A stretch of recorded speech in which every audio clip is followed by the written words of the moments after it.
희망교회 예배에 오신 여러분들을 그리스도 이름으로 환영합니다. 잘 오셨습니다. 이거 지금 되고 있죠? 네. 잘 오셨습니다. 지난 금요일날 발표한 바에 의하면 7월 1일부터는 이제 사람이 100명 이상 모여도 되지만 거리만 이렇게 뛰면 모일 수 있다 그러는데, 뭐 사실 교회는 여전히 그 큰 예배당이 없으면 그렇게 모이기는 어려울 것 같고, 어느 정도 이렇게 한정된 숫자가 모일 수밖에 없는 것 같습니다. 어서 오십시오. 그래서 거리 이렇게 잘 해가지고 그렇게 앉으셔야 될 것 같아요. 이게 다 똑같은 것 같아요. 뭐 한 150명 정도 되는 교회는 이 예배당하고 저쪽 이렇게 식당하고 한 20명, 30명씩 앉아가지고 3부, 4부로 예배를 드린답니다. 그런데 이제 그거보다 더 큰 교회들은 사실 하루 중에 이렇게 예배를 드릴 수가 없는 거예요. 그래서 7월 1일부터는 그게 조금 그렇게 이제 예배 드릴 수 있다는 거고, 지금은 그렇게 할 수는 없고, 지금 여전히 50명 이상은 예배 드리면 안 되고, 그나마도 거리를 다 띄고 앉아야 되고, 여전히 우리도 카톡 라이브를 계속 할 수밖에 없는 건 기저질환이 있는 분들, 또 연세가 좀 드신 분들, 이런 분들은 이제 오지 않기를 권유하기 때문에 여전히 카톡으로도 하고 있습니다. 그러나 할 수만 있으면 하여간 7월 첫 주부터는 좀 모이면 좋겠고요. 특별히 그 7월 첫 주는 맥주감사절입니다. 맥주감사절. 여러분들이 이제 주보를 좀 보시면 이렇게 아실 수 있을 텐데, 그 맥주감사절에 혹시나 봉사부 또 권사님이 생각해 보시고 밥을 먹을 수 있다면, 지금은 안 돼요. 어저께 우리 본교회에서 내려온 지침은 푸드 서빙 하지 말라는 거예요. 교회 인사이드에서는. 그 다음 두 번째는 예배 드릴 때 항상 문을 열어놓고 예배 드리라는 거고, 그 다음에 실제로는 이 찬양을 하지 말라는 거예요. 그런데 우리 한국 사람들은 이 찬양을 이렇게 또 너무 안 하고 할 수 없으니까 제가 전도사님께 두 곡만 합시다. 지금 그렇게 된 상황입니다. 그래서 호주가 가지고 있는 그 룰을, 특별히 이 교회, 앵글리칸 교회인데 그 지침을 우리가 좀 지키면서 할 필요가 있겠다. 그렇게 생각이 됩니다. 뒤에 보면 삶 공부 지원서가 있습니다. 특별히 확신의 삶, 이제 요번 주, 다음 주 신청하셔가지고 확신의 삶 속히 시작할 수 있도록 해놓으시고, 또 맥주감사절 봉투도 있고, 또 주보도 뒤에 있으니까 주보도 좀 하나씩 가져가서 이렇게 비치하시면 좋을 것 같습니다. 오늘 특별히 우리 안정구 형제님이 이제 예배에 오셨습니다. 그래도 우리 박수 한번. 어제까지 잘 오셨습니다. 젊은 총각이십니다. 그래서 잘 오셨습니다. 특별한 이 광고 없으면 우리 예배를 위해서 같이 기도하겠습니다. 기도할 때 하나님을 만나는 예배, 또 예수님의 치유와 회복을 경험하는 예배, 성령님의 임재가 있는 예배가 될 수 있도록 특별히 예배팀을 위해서 기도해 주시고, 실제로 예배에 많은 분들이 못 오시고 있는데, 한 3개월 이 팬데믹 기간을 지나가니까 이 라이브 톡으로 해가지고 예배 오기가 참 어려우신 것 같아요, 아직은. 그런데 이런 기간이 지나서 속히 예배에 다 참석할 수 있도록 우리 예배를 위해서 이 시간 한 목소리로 같이 기도하겠습니다. 많은 사람 중에 우리를 택하여 자녀 삼으신 사랑의 아버지 하나님, 지나간 한 주도 보호하시고 이 시간 다시 불러주심으로 감사드립니다. 하나님께서는 우리를 위해 독생자 예수를 아낌없이 주셨건만, 우리는 하나님의 크신 사랑에 감사치도 않고 그저 무덤덤한 나날을 보내고 있습니다. 하나님의 그 은혜가 이렇게도 크건만 하나님과 나 자신과의 관계를 고민해 보지도 않았고, 시간 가는 대로 세월 가는 대로 허비하고 낭비하며 살았습니다. 애쓰고 땀 흘리며 육신의 윤택한 생활은 원하면서도 내 영혼이 규모 있고 풍요롭기를 위해서는 노력하고 힘쓰고 수고하려는 마음이 없었습니다. 현실의 급급한 생활을 위해서는 그렇게도 애쓰건만 영적인 변화를 위해서는 기대하지도 소원하지도 않는 시간이었습니다. 성경은 하늘과 땅과 그 안에 있는 모든 만물 속에 하나님을 알만한 것들이 있다고 하셨건만 우리들은 성령의 도움에 둔감하여 눈이 있어도 보지 못하고 귀가 있어도 듣지 못하며 마음이 있어도 느끼지 못하는 삶을 살았습니다. 말씀을 들어도 양심이 찔리지 않았으며 말씀을 보아도 가슴을 치는 두려움이 없었습니다. 생존 경쟁의 치열한 싸움은 할 줄 알면서도 내 영혼을 위한 영적 싸움에는 아무런 방비도 하지 않았습니다. 하나님의 권능에 사로잡히려는 간절한 사모함이 없었고 주님을 알고 간절히 찾으려는 거룩한 고뇌와 경건한 슬픔을 만날 길이 없었습니다. 차가운 눈빛으로 남의 허물은 지적하였지만 나의 허물에는 늘 관대하여 이웃과 남에게 소홀하며 사랑할 줄 몰랐습니다. 사랑에는 메말랐고 믿음은 자라지 않았으며 빠르기만 한 세월에 자신을 그냥 내버려 두고 살아왔던 저희들을 불쌍히 여기시고 긍휼히 여기사 용서하여 주시옵소서. 정결하게 하여 주시옵소서. 치유하고 회복하여 새롭게 하여 주시옵소서. 지금은 하나님과 나만이 아는 죄를 생각하며 참회하며 기도합니다. 아버지 하나님, 지나간 날들을 여전히 끊임없이 신뢰하고 질투하고 갈등하고 아버지 하나님, 가시지 않는 방향으로 지나가고 있습니다. 용서해 주시옵소서. 아버지 하나님, 마음에 있는 더럽고 추악한 것이 세상과 짝하여 사는 것에 그것에서 아버지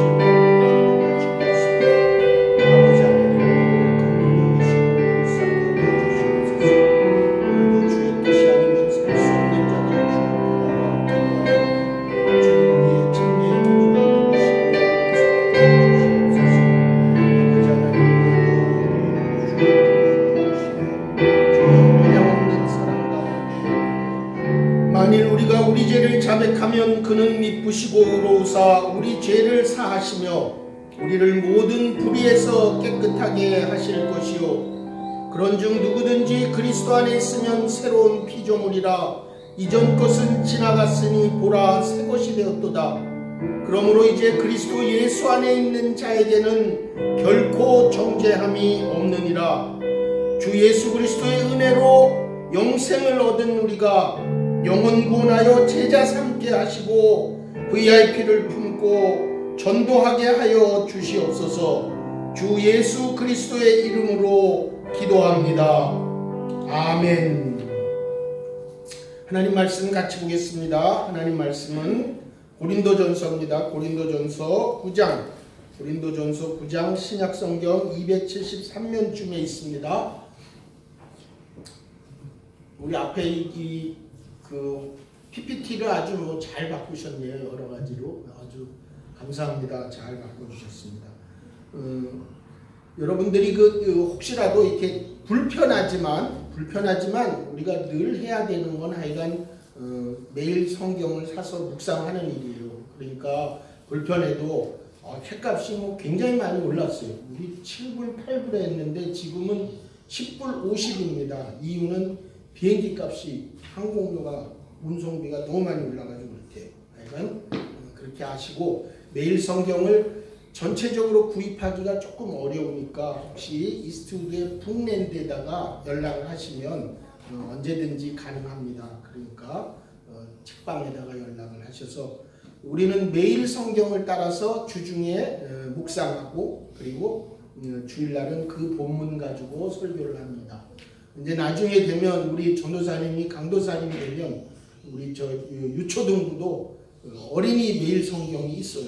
그래서 같은 본문으로 청소년들도 다 똑같이 있습니다. 그렇게 하면 말씀을 늘 똑같은 본문을 볼 수 있기 때문에 좋을 겁니다.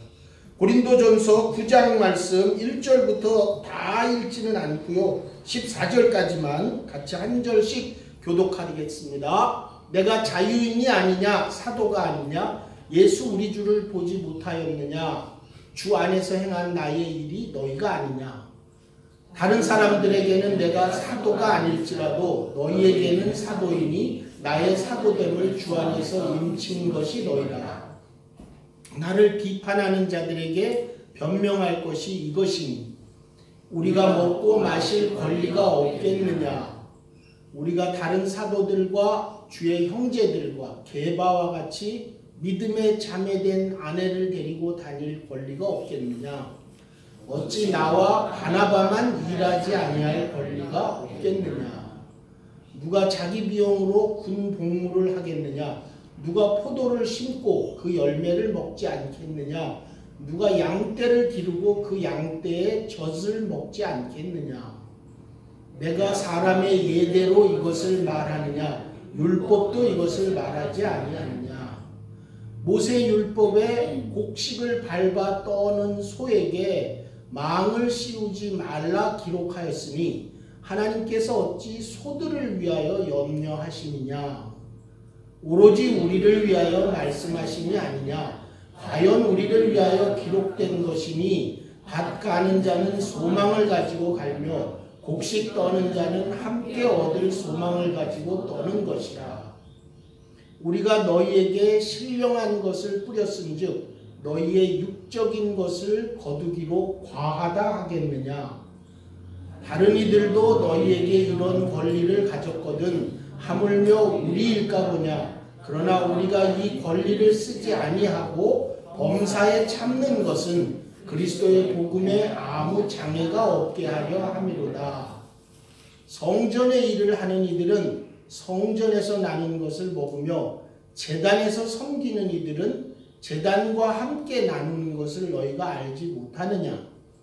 이와 같이 주께서도 복음 전하는 자들이 복음으로 말미암아 살리라 명하셨느니라. 아멘. 예.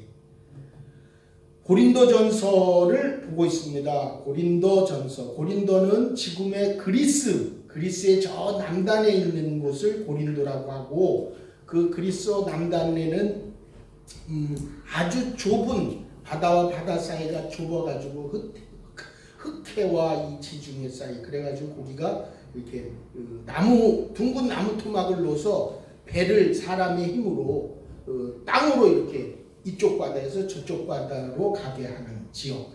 군사의 요충지, 경제가 굉장히 창골하다. 아프로디테, 앞으로 보는데 뭐 디테가 멋있는 여자. 그래서 비너스 신을 우상으로 섬기는 도시.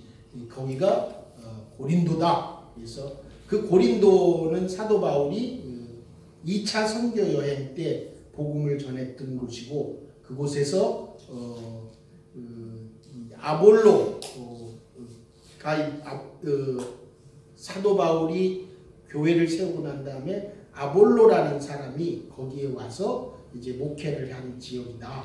그런데 워낙 부자 지역이니까 워낙 시드니 같은 그런 곳이니까 우상이 창궐했고 사람들의 예수를 믿는다고 하지만 그들의 생활이 아주 이렇게 우상 숭배와 또 그 지역 특성상 쉽게 신앙생활을 하기 어려웠던 지역의 사람들이었고 그래서 특별히 그곳에는 하나님이 은혜를 베풀어 주셔서 온갖 은사들이 하나님이 주신 선물 그 은사가 모든 성도들에게 넘쳤기 때문에 사실은 그런 것들이 나는 아볼로파, 나는 바울파, 나는 게바파, 대반은 베드로다란 말이죠. 이렇게 파당이 나눠져 있었던 상황이었다. 그런데 이제 그 사도 바울이 지금 이제 에베소에 있을 때 그 고린도 교회의 사정을 듣고 지금 이제 편지로 너네 이렇게 살면 안 돼.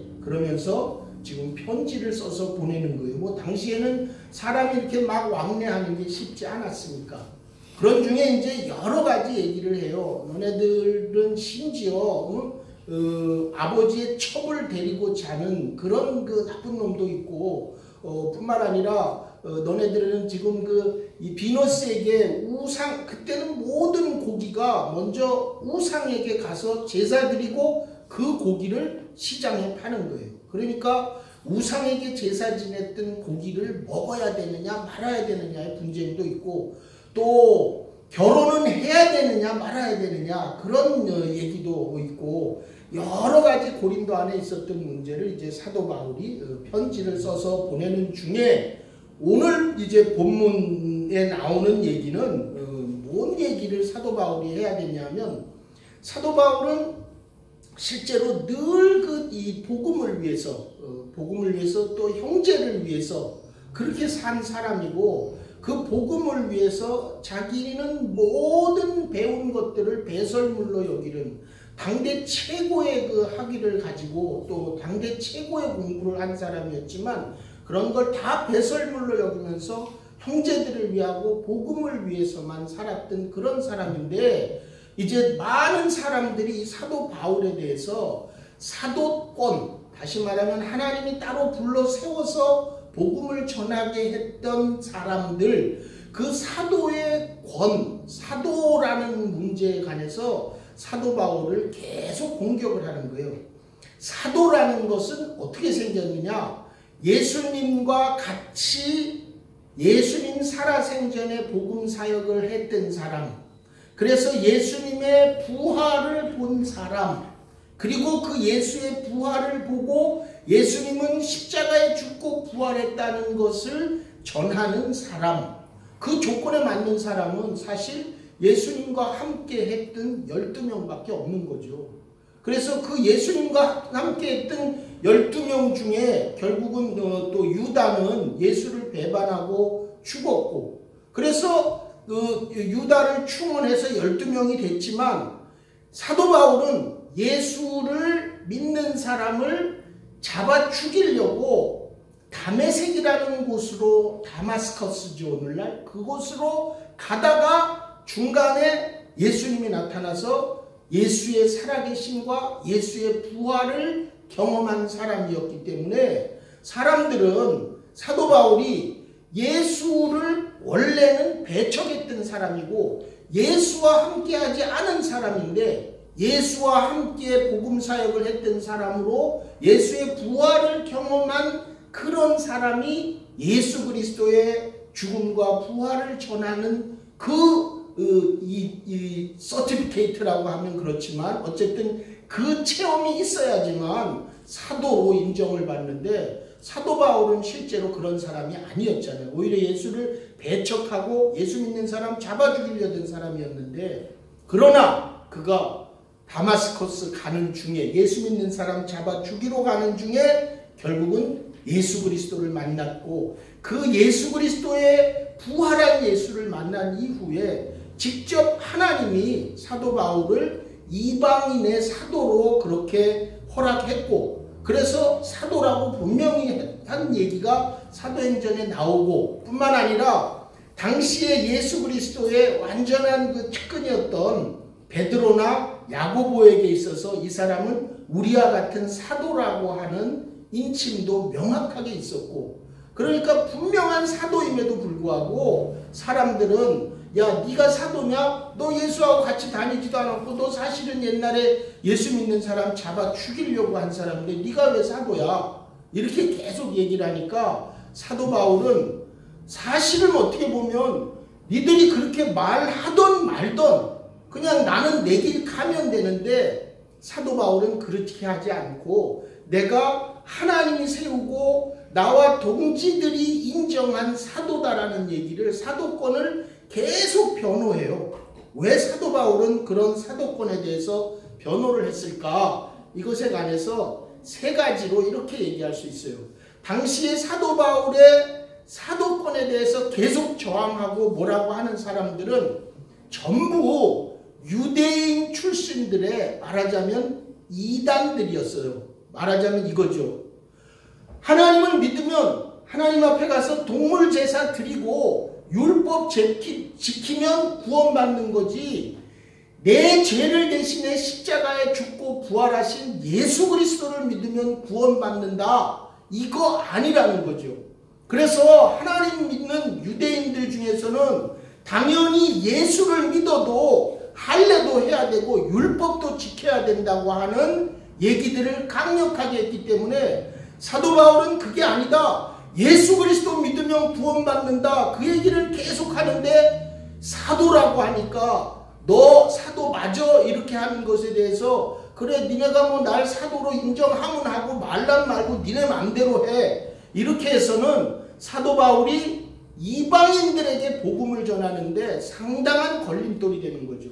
그러니까 어떻게 해서든지 나는 틀림없이 예수 그리스도의 부활을 경험했고 예수 그리스도와 함께 했던 12 제자들이 나를 이방인의 사도로 명확하게 인정했고 무엇보다도 하나님이 나를 그렇게 세웠다는 것을 계속 변호하고 변증하지 않으면 이방인에 가서 복음을 전하는데 아니 누가 인정을 해주겠어요? 그러니까 어떻게 해서든지 나는 틀림없이 사도다, 하나님이 따로 불러 세운 하나님의 예수 그리스도의 십자가형과 부활을 체험한 사람이다라는 얘기를 인정할 수 있도록 자기의 사도권을 계속 항변했어야 돼요. 또 한 가지는 사도 바울이 실제로 자기의 복음 사역을 할 때 사도 바울은 계속해서 편지를 썼다고요. 그 신약 성경이 전부 27권이에요. 마태, 마가, 누가, 요한 뭐 이렇게 쭉 해서 27개였는데 계시록까지 그 중에 사도 바울이 쓴 책이 13권이에요. 하나님의 경륜에서 볼 때는 앞으로 되어질 일이지만 사도 바울이 쓴 편지가 하나님의 메시지고 하나님이 준 말씀이기 때문에 사도 바울의 사도권이 흔들리면 사실은 이 메시지에 하나님 말씀으로서의 역사성이나 신빙성이 없어지기 때문에 하나님의 경륜은 사도 바울이 지속적으로 사도라는 것을 변호함으로 인해서 장차 있게 될 하나님의 복음에 관해서 그 하나님의 말씀에 관해서 인증하는 의미로 사도 바울의 사도권을 지속적으로 얘기할 필요가 있었다는 거죠. 뿐만 아니라 아까도 말씀드렸지만 사도 바울이 사도라고 하는 것에 관해서 사람들로부터 공인이 되어지지 않으면 이방인에게 복음을 전해봤자 말짱꽝이에요. 유대인들마저도 그들은 하나님의 선민이다, 선택한 백성이라고 하는 그들마저도 지금 예수 그리스도가 우리가 기다렸던 메시아고 그 예수 그리스도가 우리의 죄를 대신해 십자가에 죽고 부활하신 분이라는 사실을 유대인들마저도 메시아를 기다렸던 그들이 믿지 않는데, 아니 이방인에 가가지고 예수라는 분이 있는데 이 예수는 하나님이 보낸 하나님 당신이 이 땅에 육신을 입고 온 아들이다. 그리고 인생의 최고의 문제는 결국 죄에 관한 문제인데 죄 문제 해결하기 위해서 누군가는, 우리 인생은 죄 때문에 죽기 때문에 죄 문제에 관해서는 누군가 대신 해결을 해줘야 되는데 예수 그리스도 그분이 이 땅에 오셔서 오고 온 모든 세대의 인생의 죄를 대신해 십자가에 죽은 분이다. 이방인에게 설명을 해도 네가 뭔데? 네가 뭔데? 네가 봤어? 네가 경험했어? 사도 바울은 다 보고 다 경험했잖아요. 예수 믿는 사람 잡아 죽이러 가다가 하나님 부활하신 예수 그리스도 만나고 완전히 장님이 돼가지고 그 하나님을 명확하게 체험했고 그가 하나님이 그에게 책임도 명확하게 줘서 사도의 권을 행사할 수 있도록 명확하게 말씀하셨고 그거보다 더한 일이 어디 있어요. 그렇기 때문에 사도 바울이 이방인에게 복음을 전하기 위해서 그의 사도로서의 명확한 확증, 이것을 사람들에게 디펜스 할 수밖에 없는 거죠. 그래서 사도 바울은 굳이 우리 같으면 이거 귀찮게 무슨 사도면 어떻고 아니면 어때? 그냥 다니면서 떠들면 뭐 믿으면 믿고 말면 말지 이럴 수 있는데 그게 아니고 하나님은 사도 바울이라고 하는 한 사람의 그 역사성을 통해서 예수 그리스도 그분은 명확하고 분명하게 살아서 역사하신 분이고 이 사도 바울을 통해서 하나님을 만나고 하나님을 체험한 복음이 온 이방에 전해져서 오늘 우리에게까지 올 수 있도록 하기 위해서는 그가 사도라고 하는 것이 굉장히 중요한 거죠. 그래서 그가 어떻게 해서든지 자기를 밝히고 디펜스하고 변증하는 일을 했던 거예요. 이렇게 사도 바울이 자기를 변증한과 한 것은 결정적으로 말하면 어떤 일이 있어도 예수 그리스도가 우리를 위해 대신 죄 때문에 죽은 그 기쁜 소식, 영생, 천국, 하나님 나라, 구원 이것을 전하는데 왜곡되는 일이 없도록 하기 위해서 굳이 자기를 계속 변호하는 거죠. 그래서 그 변호하는 내용이 9장, 10장에 그런 얘기들이 계속 나오고 사도 바울이 쓴 10세 서신서에는 곳곳에 사도권을 변증하는 얘기들이 나오는 이유가 그 이유예요. 그러면서 오늘 우리가 읽은 이 9장에 몇 가지 신앙생활을 하는 우리에게 좀 사도 바울은 자신을 빗대어서 하고 싶은 얘기가 있었어요. 그 하고 싶은 얘기의 첫 번째는 뭐냐면요. 믿는 자들은 그 믿는 자들이 가지고 있는 당연한 권리를 좀 절제하면서 살아야 한다. 믿는 자들이 하나님으로부터 온 복도 있고 하나님이 주신 권리도 있지만 그 권리를 다 쓰면서 사는 게 아니라 좀 절제하면서 살아야 된다. 그 얘기를 사도 바울이 해요. 12절에 보면 그런 얘기가 있습니다. 다른 이들도 너희에게 이런 권리를 가졌거든 하물며 우리일까 보냐. 그러나 우리가 이 권리를 쓰지 아니하고 범사에 참는 것은 그리스도의 복음에 아무 장애가 없게 하려 함이로다. 우리가 신앙생활 하면서 왜 예수 믿는 사람들이 예수 믿는데 네가 그럴 수 있냐? 어떻게 네가 예수 믿는 사람이냐? 너 예수 믿는 사람 맞냐? 이런 소리를 저도 많이 들었어요. 저도 우리 동생이 4남매인데 세 남매가 저에게 목사 맞아 심지어는 막 이렇게 하면서 이런 얘기를 해요. 저도 많이 들었어요. 근데 우리 모두가 가지고 있는 숙제예요. 왜 우리가 그런 소리를 들을까요? 그런 소리를 듣는 이유는 그것 때문이에요. 내가 가지고 있는 권리를 하나도 안 뺏기려고 하는 거예요. 그래서 내가 예수 믿는 사람으로서 당연히 하나님이 준 복과 하나님이 내게 주신 인간으로서의 권리 내지는 내게 있는 당연하게 내게 주어진 것들을 하나도 안 뺏기려고 하는 거죠. 내 권리를 하나도 절제하지 않으려고 하니까 사람들이 그렇게 말하는 거예요. 예수 믿는 사람 맞냐? 예수 믿는 놈이 더하다니까? 이런 얘기를 사람들이 하는데 이유는 그거예요. 우리가 우리 권리를 절대로 뺏기지 않으려고 하고 권리를 어떻게 해서든지 남용하게 해서 쓰려고 하는 마음까지 우리에게 있어요. 그렇기 때문에 세상 사람들은 예수 믿는 우리를 향해서 계속 손가락질하는 거고요. 우리의 가족사에서도 그렇고 친구와의 관계에서도 그렇고 직장생활에도 마찬가지예요. 절대로 남을 위해서 일해주는 거 없잖아요. 절대로 남을 위해서 하지 않으려고 하잖아요. 우리 예수 믿지만. 그렇기 때문에 내게 주어진 권리를 절대 절제하지 않고 포기하지 않으니까 우리는 사람들에게 예수 믿는다면서 예수 믿는 게 이런 소리를 들을 수밖에 없는 거죠. 우리 뭐 생각해보면 그런 일들이 너무너무 많아요. 결국은 사도 바울은 자신을 빗대어서 자신이 하고 있는 지금 복음 전도자로서의 그 삶을 통해서 우리에게 그 얘기를 꼭 하고 싶었어요. 믿는 자니까 가지고 있는 권리를 좀 절제해서 사용해라. 절제해서 사용해라. 그거 보면 나오잖아요. 먹고 마실 권리가 없느냐? 내가 사도인데 먹고 마실 권리가 왜 없어? 뿐만 아니라 뭐 그런 얘기를 쭉 하는 거예요. 내가 권리가 있는데 그 권리를 가능하면 안 쓰겠다는 거고, 내가 사도로서 사역을 하니까 당연히 공급 받아야 되고 당연히 월급 받아야 되고 당연히 받아야지, 헌금 받아야 되지. 그러나 나 그렇게 하지 않겠다 그러면서 자기 권리를 어떻게 해서든지 절제하도록 그렇게 사도 바울이 얘기해요. 두 번째요, 사도 바울이 얘기하고 싶은 건 우리 믿는 사람들이 자유하라는 거예요. 자유하라는 거. 오늘 1절과 19절에 그런 얘기가 나왔어요. 내가 자유인이 아니냐.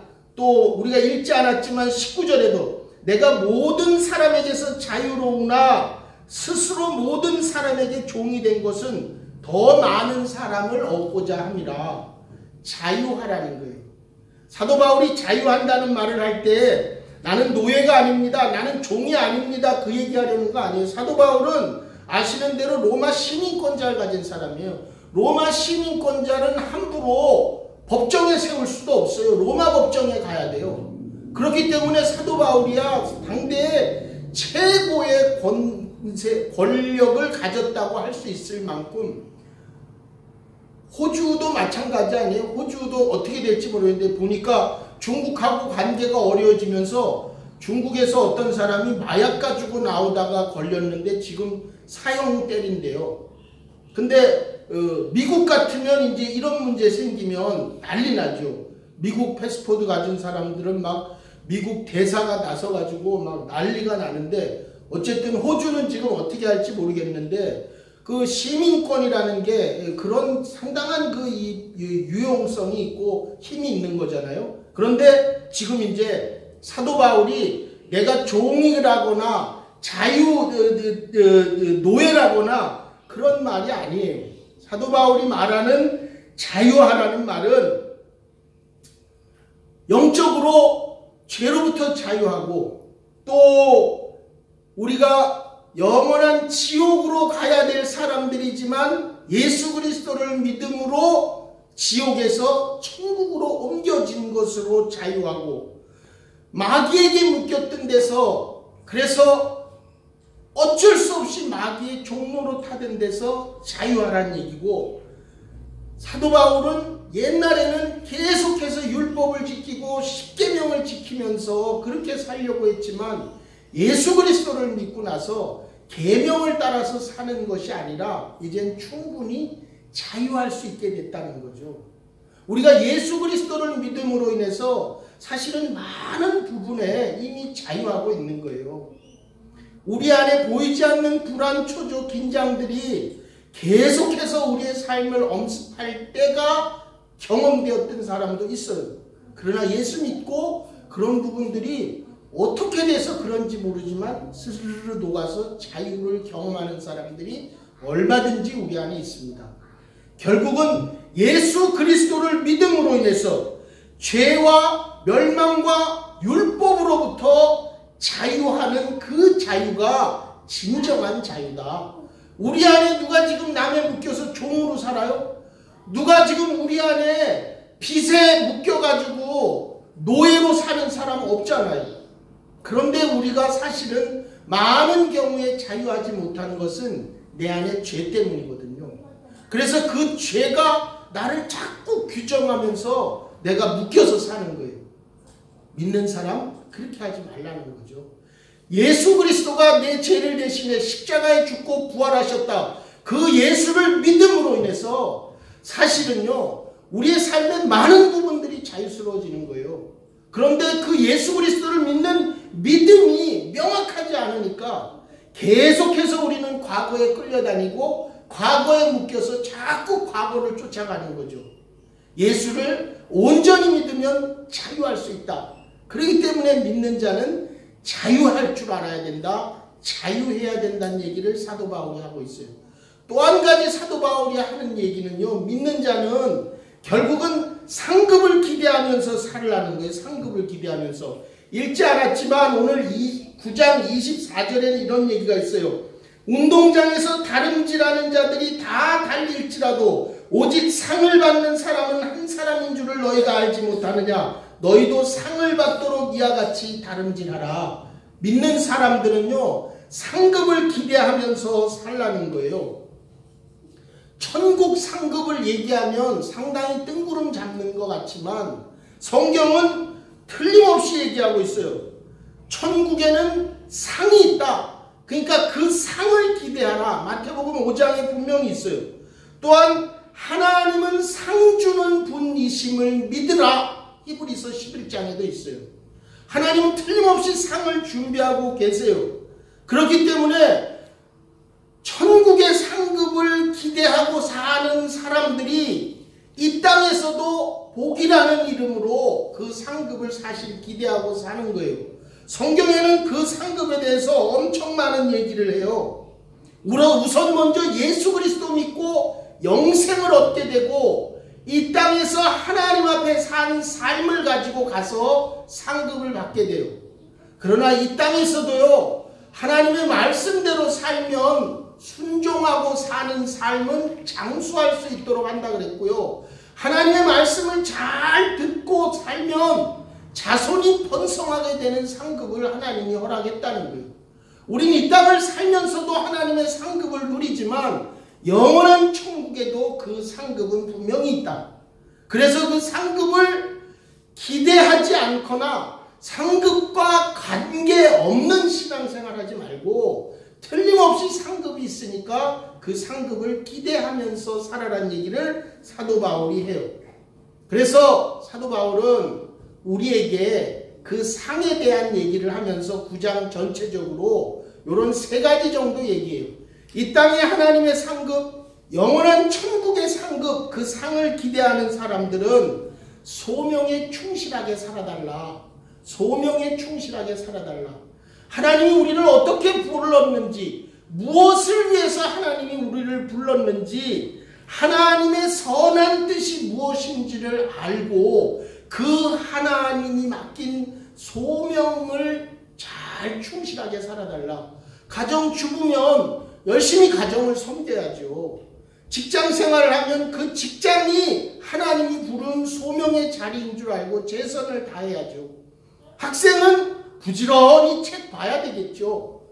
결국은 그게 시대의 상황과 형편에 맞는 우리에게 준 소명이기 때문에 그 소명에 충실한 삶을 날마다의 삶에서 살아달라. 이 땅에서의 상급과 영원한 상급을 위해서 결국은 소명에 충실한 삶, 내가 살고 있는가? 내게 주어진 이 지금 현재에 내게 맡겨준 이 소명을 충실하게 살고 있는가? 두 번째, 절제해야 된다는 거예요. 절제해야 된다는 거예요. 결국은요, 우리가 사는 이 땅에서 승부는 누가 그런 얘기 하더라고요. 3가지로 승부난다. 하나는 잠, 하나는 친구, 하나는 인터넷. 이 땅에서 승부가요, 그 3가지는 안 돼요. 우리 권치호 집사님께 좀 잘 아실 텐데, 옛날에 그런 얘기 있었어요. 사당오락. 요즘 우리 프라이머리 분들에게 여쭤보면 기절하실 수도 있어요. 4시간 자면 공부 잘하고 5시간 자면 공부 못한대요. 그러니까 4시간 자고 공부해야 된대요. 그건 옛날 얘기예요. 요새는 14시간 자야 될 수도 있어요. 그러니까 요새는 세상이 달라졌는데 결국은 잠을 어떻게 조절하는가, 이것은 인생이에요. 굉장히 그 중요한 절제의 한 요소래요. 두 번째는 친구. 좋은 친구를 성경에 사귀라 그랬지 많은 친구를 아무렇게나 사귀라고 하지 않았어요. 성경은 친구를 중요하게 생각해요. 그래서 예수 그리스도 그분이 내가 네 친구가 되어주겠다. 그리고 나와 같은 함께 할 수 있는 사람을 친구로 사귀라, 그 얘기를 성경은 명확하게 해요. 그런데 우리는 친구라는 이름으로 낮밤 없이 만나는 친구. 아니 밤에 왜 친구를 만나요? 밤에. 응? 친구는 낮에 만나도 되지 왜 밤에 친구를 만나냐고. 낮밤 없이 만나는 친구를 사귀는 게 아니고 좋은 친구를 잘 사귀라. 세 번째는 오늘 우리 시대에 가장 절제해야 될 내용으로 결국 인터넷이에요. 이게 제가 꾸며서 말하는 게 아니에요. 아주 유명한 이 세 가지를 얘기하고 있어요. 잠, 친구, 인터넷. 이 세 가지를 잘 절제해야지만 결국은 이 땅에서도 복을 누리고 영원한 천국의 상급도 있다. 세 번째, 불필요한 삶을 제거하라는 거예요. 에너지 전략. 삶에 불필요한 삶이 있다는 거 인정하시죠? 불필요한 삶이 있어요. 살아야 될 삶이 있는 반면에 불필요한 삶이 있어요. 근데 불필요한 삶을 살면 에너지가 낭비되는 거예요. 에너지 보존의 법칙. 이게 바른 말은 아니에요, 이게. 그러나 하여간 에너지는 이쪽에 막 가서 쓰면 결국은 여기 에너지는 일본말 맞나? 앵꼬 나는 거예요. 앵꼬 나는 거예요. 결국은 에너지 전략, 그것은 불필요한 삶을 제거해야 돼요. 학생이 불필요한 삶이 뭔지 몰라요. 다 알지. 직장생활하는 사람 뭐가 불필요한 건지 몰라요. 다 알지. 다 알아요. 결국은 이 땅에서 받는 상급이나 천국에서 받는 상급이나 상급을 받아가는 과정은 세 가지. 소명에 충실하라, 절제하라, 불필요한 삶을 제거하라, 에너지 전략하라. 그 세 가지가 결국은 우리가 이 땅에서의 상급뿐만 아니라 영원한 천국의 상급도 보장한다. 그 얘기를 사도 바울은 우리에게 9장 전체를 통해서 하고 싶었던 얘기 중에 하나예요. 우리가 한 주 살면서 하나님 안에서 사도 바울이 말했던 것처럼 그렇게 승리하는 한 주 되시기를 그리스도 이름으로 축원합니다. 이 시간 우리 같이 한번 묵상으로 기도합니다. 기도할 때 사도 바울이 어떻게 해서든지 자기의 이 사도권을 변호했던 것처럼 역시 우리의 삶에도 신앙인으로서 내가 정말 하나님 앞에서 온전하고 바른 신앙인이라고 이렇게 얘기할 수 있어야 되겠죠. 사도 바울은 그래서 그런 신앙생활을 위해서 믿는 자에게 세 가지 당부를 하고 있습니다. 믿는 자는 당연한 권리를 절제해야 된다고 말해요.